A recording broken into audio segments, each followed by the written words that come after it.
प्रेमचंद की झोपड़ी गांव के किनारे थी।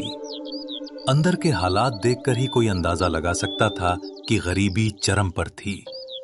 मगर बाप बेटी का रिश्ता बहुत गहरा था। एक छोटे से गांव रामपुर में एक गरीब किसान रहता था, प्रेमचंद।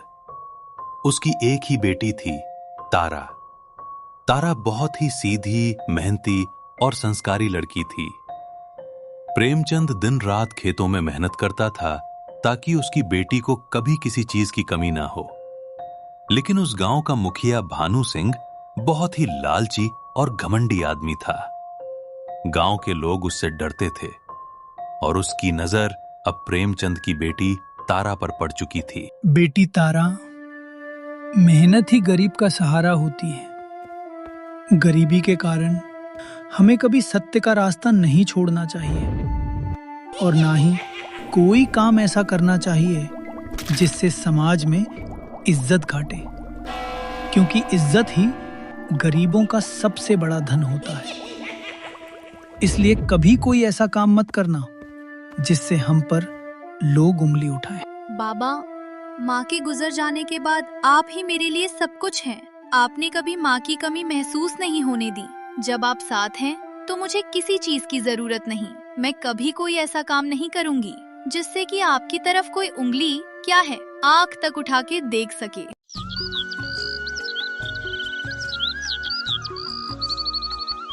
एक दिन तारा खेतों की पगडंडी से जा रही थी।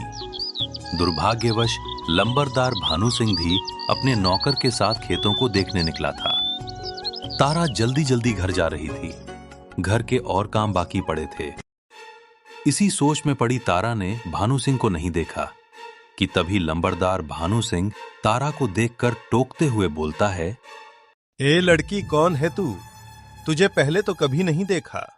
क्या तू नई आई है यहाँ? वैसे देखने में तू तो बिल्कुल हीरोइन लगती है।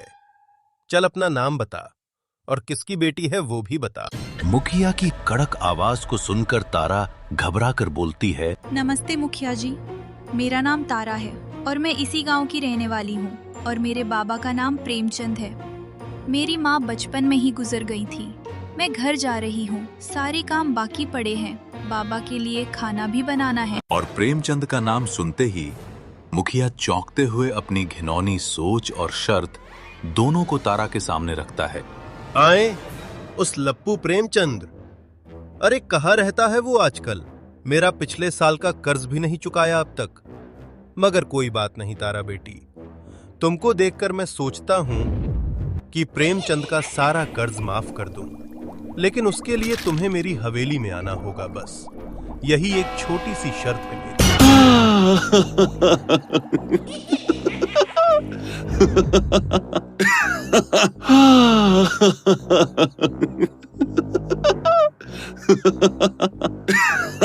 आज घर में चूल्हा नहीं जला।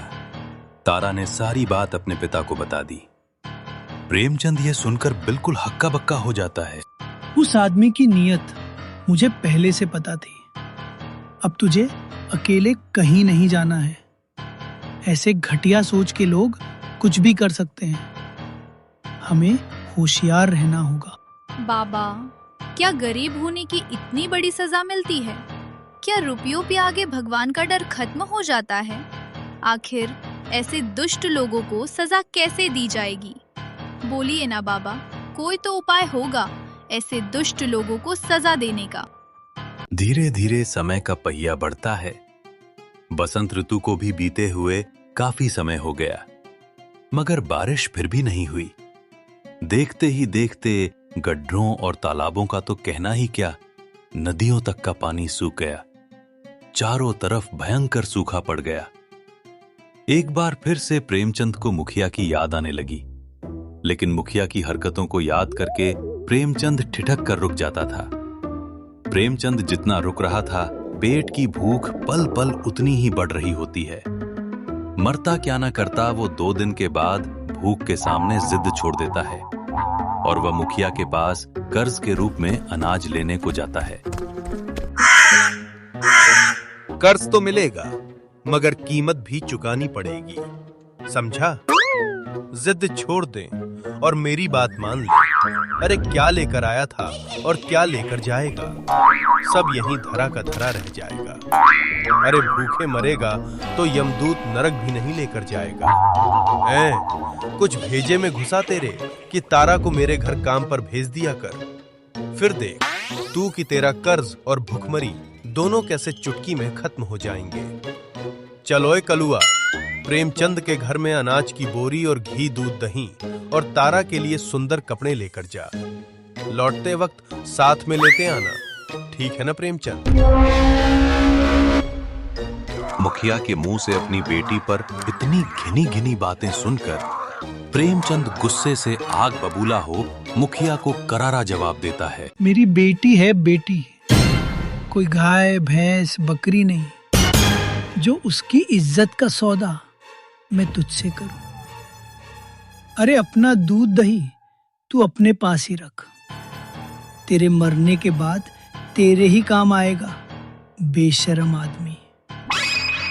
अरे अपनी बेटी के लिए ऐसी चीजों को लात मारता हूं मैं, समझा हवस के पुजारी।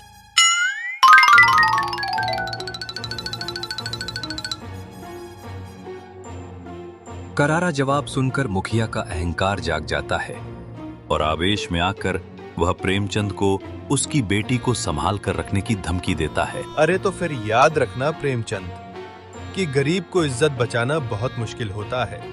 मैं तुझे अभी तक कायदे से समझा रहा हूं तो समझ नहीं रहा। अब तू देख कि मैं तारा रानी को कैसे अपने आगोश में लेता हूं। अब पछताएगा तू, देखता जा बुढ़े खूसट।